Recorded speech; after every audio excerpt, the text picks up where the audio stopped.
France, la Cour des comptes alerte sur les dépenses de personnel dans la police. La Cour des comptes appelle le ministère de l'Intérieur à une vigilance renforcée sur la maîtrise des dépenses liées à la masse salariale de la police et de la gendarmerie nationale. Reuters, Vincent Kessler. La police française coûte-t-elle trop cher? C'est l'avis de la Cour des comptes qui s'inquiète d'un dérapage des finances du ministère de l'Intérieur dans une note publiée ce jeudi 22 juin.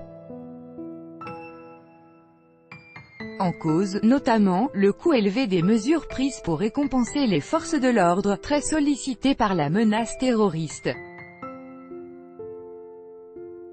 Des primes, des aménagements du temps de travail ont été prévus pour récompenser les effectifs policiers qui sont sur le pont depuis plus de 3 ans, sollicités par la menace terroriste.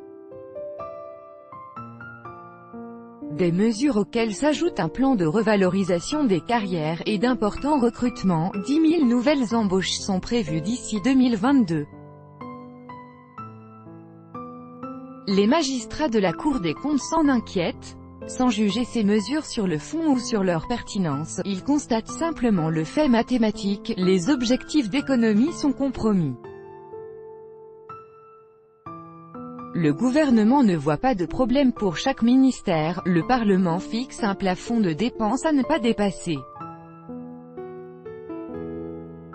Pour la mission « Sécurité » du ministère de l'Intérieur, c'est 13,5 milliards d'euros maximum, un objectif qui est jugé difficilement atteignable.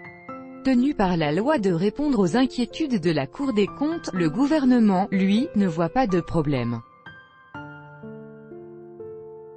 Édouard Philippe juge ces risques de dépassement maîtrisés, parce qu'anticipés.